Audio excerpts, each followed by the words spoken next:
जय हिंद। नमस्कार साथियों, कैसे हैं आप सभी लोग। उम्मीद करते हैं कि आप सभी लोग अच्छे होंगे। और साथियों, आप सभी लोग की तैयारी जो है बिल्कुल अच्छी तरीके से चल रही होगी। तो साथियों, आज की इस क्लास में हम सभी लोग जो है MPESB हॉस्पिटल असिस्टेंट एग्जाम 2026 के लिए टॉप ऐसे इंपोर्टेड और चुनिंदे क्वेश्चन को देखेंगे जो कि साथियों आपके 24 जून के एग्जाम के लिए काफी ही इंपोर्टेंट है। तो आप इस क्लास को बिल्कुल अच्छी तरीके से लास्ट तक देखिएगा और इस क्लास में दिए जाने वाले इन सभी क्वेश्चनों को आप अच्छे से जरूर याद कर लीजिएगा, जिससे कि आप जो है अपने एग्जाम में सभी क्वेश्चन को आसानी तरीके से बना पाएंगे। तो चलिए क्लास को स्टार्ट करते हैं। उनसे पहले यदि आप इस चैनल पर पहली बार जुड़े हैं तो आप इस चैनल को सब्सक्राइब कर लीजिए और सब्सक्राइब करके ऑल नोटिफिकेशन को ऑल पे दबा के जुड़ जाइए, जिससे कि जब भी कोई नई क्लास हो सबसे पहले क्लास का नोटिफिकेशन आपके पास जो है पहुंच सके। तो आप इस चैनल को सब्सक्राइब कर लीजिए, साथ ही साथ आप जो है इस क्लास को भी लाइक जरूर कर लीजिएगा। तो चलिए क्लास को स्टार्ट करते हैं और देखिएगा क्वेश्चन क्या पूछा गया है। क्वेश्चन पूछा गया है कि भारत लगभग कितने वर्षों तक अंग्रेजों का उपनिवेश रहा है। चलिए बताएंगे। ये सभी क्वेश्चन जो है काफी इंपोर्टेंट और चुनिंदे क्वेश्चन हैं, जो कि आपके एग्जाम में 100% आपको ये सभी क्वेश्चन पूछे जाएंगे और बताएंगे कि भारत लगभग कितने वर्षों तक अंग्रेजों का उपनिवेश रहा है। तो ये रहे हुए हैं आपके 200 वर्षों तक। ऑप्शन सी यहाँ पे सही जवाब हो जाएंगे, 200 वर्षों तक। चलिए अगला प्रश्न देखिएगा। प्रश्न यहाँ पे पूछे गए हैं कि प्रथम विश्व युद्ध किस कालखंड में जो है लड़ा गया था। तो प्रथम विश्व युद्ध किस कालखंड में लड़ा गया था। तो प्रथम विश्व युद्ध जो है ये लड़े गए थे आपके 1914 से लेकर 1918 में। ऑप्शन बी यहाँ पे इस क्वेश्चन का सही जवाब है, 1914 से लेकर 1918 के बीच। चलिए अगला प्रश्न देखेंगे। प्रश्न यहाँ पे पूछा है कि प्रथम विश्व युद्ध के दौरान भारत की स्थिति के संदर्भ में निम्नलिखित में से क्या सही है। चलिए बताएंगे आप कि प्रथम विश्व युद्ध के दौरान भारत की स्थिति के संदर्भ में निम्नलिखित में से क्या यहाँ पे सही दिए गए हैं। तो इनके बारे में क्या सही होगा। तो भारत जो है इस युद्ध में सीधे शामिल नहीं था, यानी ऑप्शन बी जो है यहाँ पे इस क्वेश्चन का सही जवाब होगा। आगे देखिए अगला प्रश्न यहाँ पे दिए गए 4th नंबर कि अंग्रेजों ने प्रथम विश्व युद्ध का खर्च निकालने के लिए भारत में क्या कदम उठाए। तो अंग्रेजों ने प्रथम विश्व युद्ध का खर्च निकालने के लिए भारत में क्या कदम उठाए। तो आप बताएंगे करों में वृद्धि की। ऑप्शन ए सही जवाब होगा, करों में वृद्धि की थी। चलिए अगला प्रश्न देखेंगे। प्रश्न यहां पे है कि 1917 में भारत में कौन सी महामारी जो है फैली थी। तो 1917 में भारत में कौन सी महामारी फैली थी। तो याद रखेंगे यहां पे फैले हुए थे कौन सी महामारी। तो यहां पे 5 क्वेश्चन का सही जवाब ऑप्शन सी हो जाएंगे। चलिए अगला प्रश्न देखेंगे। प्रश्न यहां पे 6 नंबर है कि महात्मा गांधी दक्षिण अफ्रीका से भारत कब लौटे। तो महात्मा गांधी जो है ये दक्षिण अफ्रीका से भारत कब लौटे। तो महात्मा गांधी जो है ये दक्षिण अफ्रीका से भारत लौटे थे 9 जनवरी 1915 को। ऑप्शन यहां पे बी सही जवाब है, 9 जनवरी 1915 को। चलिए अगला प्रश्न देखेंगे। प्रश्न यहां पे पूछा गया आपसे, और प्रश्न क्या पूछा गया आपसे यहां पे कि गांधी जी के सत्याग्रह का मूल अर्थ क्या था। तो गांधी जी के सत्याग्रह का मूल अर्थ क्या था। तो गांधी जी के सत्याग्रह का जो मूल अर्थ होगा, इनका मूल अर्थ था सत्य के रास्तों पर चलना और अहिंसक संघर्ष। ऑप्शन सी हो जाएंगे सही जवाब। चलिए अगला प्रश्न देखेंगे, और प्रश्न पूछा है 8 नंबर कि गांधी जी का भारत में पहला सफल सत्याग्रह जो है कौन सा था। तो गांधी जी का भारत में पहला सफल सत्याग्रह कौन सा था। तो याद रखेंगे चंपारण सत्याग्रह। ऑप्शन सी हो जाएंगे सही जवाब, चंपारण सत्याग्रह। आगे देखिए अगला प्रश्न यहां पे 9th नंबर है कि चंपारण सत्याग्रह 1917 किस राज्य में जो है हुआ था। तो चंपारण सत्याग्रह 1917 में किस राज्य में हुआ था। तो ये हुए थे बिहार राज्य में। ऑप्शन सी यहां पे सही जवाब होगा, बिहार राज्य में हुआ था। चलिए अगला प्रश्न देखेंगे। प्रश्न यहाँ पे पूछे गए हैं 10th नंबर कि 3 कठिया प्रणाली के तहत किसानों को कितने प्रतिशत भूमि पर नील की खेती करनी पड़ती थी। तो 3 कठिया प्रणाली के तहत किसानों को कितने प्रतिशत पर भूमि की नील की खेती करनी पड़ती थी। तो याद रखेंगे ये करने पड़ते थे आपके 15%। ऑप्शन बी सही जवाब है 15%।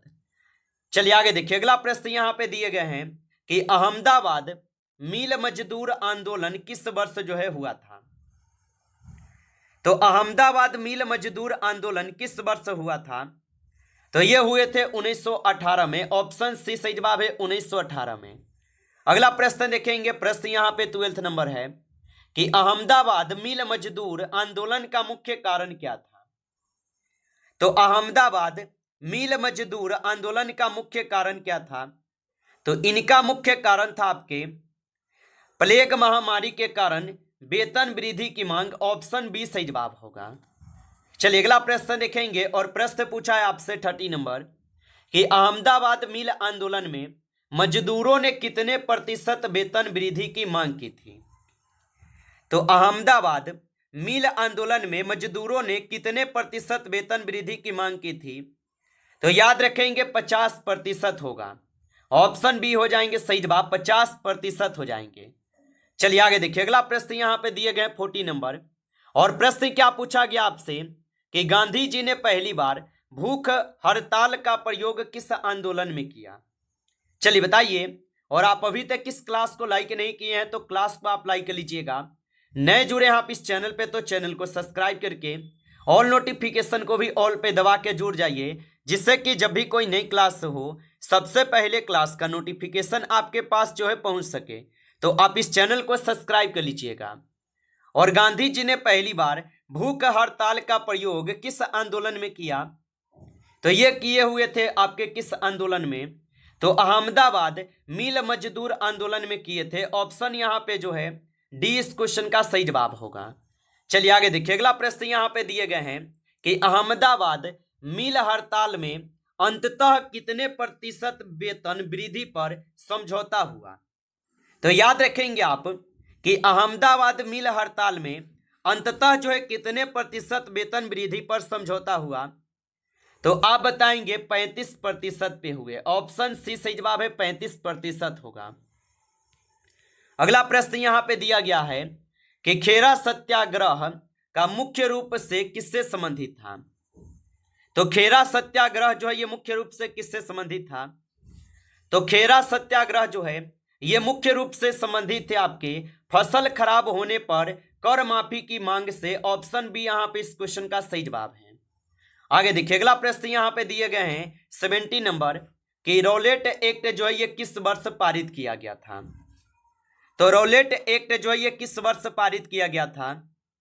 तो रौलेट एक्ट पारित किए गए ये आपके 1919 में। ऑप्शन यहाँ पे सी सही जवाब है 1919 में। अगला प्रश्न यहाँ पे है कि रौलेट एक्ट यानी काला कानून का सबसे विवादास्पद प्रावधान क्या था।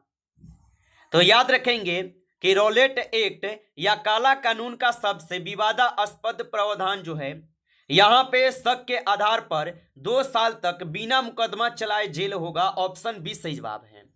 आगे देखिए अगला प्रश्न यहाँ पे दिए गए हैं कि रौलेट एक्ट के विरोध में किस शहर में मार्शल लॉ लागू किया गया था। तो रौलेट एक्ट के विरोध में किस शहर में मार्शल लॉ जो है लागू किया गया था। तो ये लागू किए गए थे आपके अमृतसर में। ऑप्शन सी हो जाएंगे सही जवाब अमृतसर में। चलिए अगला प्रश्न देखेंगे और 20 क्वेश्चन है कि जलियांवाला बाग हत्याकांड जो है ये किस दिन हुआ था। तो याद रखेंगे आप कि जलियांवाला बाग हत्याकांड जो है ये होते हैं 13 अप्रैल 1919 को अमृतसर पंजाब में। ऑप्शन ए सही जवाब होगा। आप अच्छे से इनको याद रखेंगे।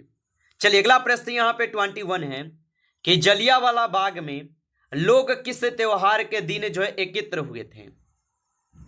तो जलियांवाला बाग में लोग किस त्योहार के दिन एकत्र हुए थे। तो आप बताएंगे ये एकत्र हुए थे बैसाखी के दिन। ऑप्शन यहाँ पे बी सही जवाब हो जाएंगे। आगे देखिए अगला प्रश्न यहाँ पे दिए गए 22 नंबर कि जलियांवाला बाग में निहत्थे लोगों पर गोलियों चलाने का आदेश जो है किसने दिया था? तो जलियांवाला बाग में निहत्थे लोगों पर गोलियों चलाने का आदेश किसने दिया था? तो यहां पे आदेश दिए थे जनरल डायर। ऑप्शन बी होगा सही जवाब, जनरल डायर होगा। आगे देखिए अगला प्रश्न यहां पे 23 है कि जलियांवाला बाग हत्याकांड की जांच के लिए अंग्रेजों ने किस समिति का गठन किया था? तो याद रखेंगे कि जलियांवाला बाग हत्याकांड की जांच के लिए अंग्रेजों ने किस समिति का गठन किया था? तो ये गठन किए हुए थे आपके हंटर कमेटी के। ऑप्शन बी हो जाएंगे सही जवाब, हंटर कमेटी के हो जाएंगे। चलिए अगला प्रश्न देखिएगा 24 है कि प्रथम विश्व युद्ध में किस देश की हार के बाद खलीफा का पद खतरे में पड़ गया? तो याद रखेंगे कि प्रथम विश्व युद्ध में किस देश की हार के बाद खलीफा का जो पद है ये खतरे में पड़ गया?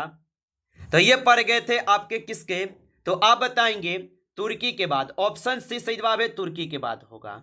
चलिए अगला प्रश्न देखेंगे। प्रश्न यहां पे 25 है कि भारत में खिलाफत आंदोलन का नेतृत्व किसने किया? तो याद रखेंगे कि भारत में खिलाफत आंदोलन का जो नेतृत्व किए थे, यह नेतृत्व किए गए थे आपके अली बंधु मोहम्मद अली और शौकत अली के बीच। ऑप्शन सी सही जवाब है। आगे देखिए अगला प्रश्न यहां पे दिए गए हैं और 26 नंबर क्वेश्चन है कि गांधी जी ने खिलाफत आंदोलन का समर्थन क्यों किया? तो याद रखेंगे कि गांधी जी ने खिलाफत आंदोलन का जो समर्थन किए थे, ये समर्थन किए थे हिंदू मुस्लिम एकता को मजबूत करने के लिए। ऑप्शन यहां पे जो है 20 सही जवाब हो जाएंगे, हिंदू और मुस्लिम को एकता करने के लिए समर्थन किए हुए थे। चलिए आगे देखेंगे अगला क्वेश्चन यहां पे है 27 नंबर कि हिंद स्वराज पुस्तक के लेखक कौन है? तो याद रख लीजिएगा कि हिंद स्वराज पुस्तक के जो लेखक हैं यहां पे हो जाएंगे आपके महात्मा गांधी जी। ऑप्शन सी करेंगे सही जवाब, महात्मा गांधी हो जाएंगे। चलिए अगला प्रश्न देखेंगे और 28 क्वेश्चन है कि हिंद स्वराज पुस्तक जो है ये किस वर्ष लिखी गई थी? तो हिंद स्वराज पुस्तक जो है ये लिखे गए थे आपके 1909 में। ऑप्शन बी हो जाएंगे सही जवाब, 1909 में लिखे गए थे। आप अच्छे से इनको याद रखेंगे। चलिए आगे देखिए अगला क्वेश्चन यहां पे दिए गए 29 नंबर कि गांधी जी के अनुसार भारत में ब्रिटिश शासन कैसे चल रहा था? तो गांधी जी के अनुसार भारत में ब्रिटिश शासन कैसे चल रहा था? तो ये चल रहे थे भारतीयों के सहयोग से। ऑप्शन यहां पे 20 सही जवाब हो जाएंगे। चलिए अगला प्रश्न देखेंगे और प्रश्न पूछा है 30 नंबर कि असहयोग आंदोलन किस वर्ष जो है शुरू किया गया? तो असहयोग आंदोलन जो है यह किस वर्ष शुरू किया गया? तो असहयोग आंदोलन शुरू किए गए थे आपके किस वर्ष? तो ये शुरू किए गए थे 1920 में। ऑप्शन यहां पे 20 सही जवाब है, 1920 में शुरू किए गए थे। आगे देखिए अगला प्रश्न यहां पे दिए गए 31 नंबर कि असहयोग आंदोलन का मुख्य उद्देश्य जो है क्या था? तो असहयोग आंदोलन का मुख्य उद्देश्य क्या था? तो असहयोग आंदोलन का मुख्य उद्देश्य था अंग्रेजों का असहयोग बंद करना। ऑप्शन यहां पे ये सही जवाब है, अंग्रेजों का सहयोग बंद करना। आगे देखिए अगला प्रश्न यहां पे दिए गए 32 नंबर कि असहयोग आंदोलन के दौरान शहरों में मुख्य रूप से किसका जो है बहिष्कार किया गया? तो असहयोग आंदोलन के दौरान शहरों में मुख्य रूप से किसका बहिष्कार किया गया है? तो याद रखेंगे विदेशी कपड़ों का बहिष्कार किए गए। ऑप्शन यहां पे 20 सही जवाब है, विदेशी कपड़ों का बहिष्कार। आगे देखिए अगला प्रश्न यहां पे दिए गए हैं और 33 क्वेश्चन है कि अवध में किसानों के आंदोलन का नेतृत्व जो है ना किसने किया था? तो अवध में किसानों के आंदोलन का जो नेतृत्व किए थे, यह नेतृत्व किए गए बाबा रामचंद्र और जवाहरलाल नेहरू के द्वारा। ऑप्शन सी हो जाएंगे सही जवाब।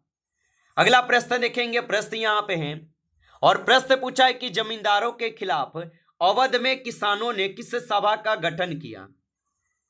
तो जमींदारों के खिलाफ अवध में किसानों ने किस सभा का गठन किया है? तो यह गठन किए हैं अवध किसान सभा। ऑप्शन यहां पे बी आपका सही जवाब होगा। चलिए अगला प्रश्न देखेंगे। प्रश्न यहां पे है कि आंध्र प्रदेश के जंगलों में आदिवासियों के उग्र रंपा विद्रोह का नेतृत्व किसने किया?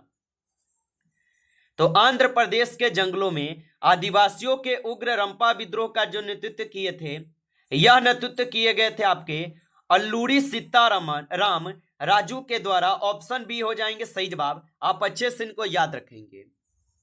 नमस्कार साथियों, इस क्लास में आपके टॉप 35 क्वेश्चन थे जो काफी इंपॉर्टेंट क्वेश्चन थे। ये सभी क्वेश्चन साथियों, यदि आपको क्लास अच्छा लगा हो तो आप इस क्लास को लाइक कर लीजिए।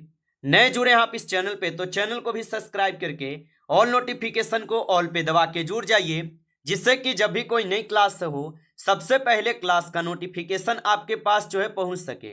तो आप इस चैनल को सब्सक्राइब कर लीजिएगा। चलिए फिर मिलते हैं आपसे नेक्स्ट टॉपिक के साथ नेक्स्ट क्लास में। तब तक के लिए जय हिंद, जय भारत।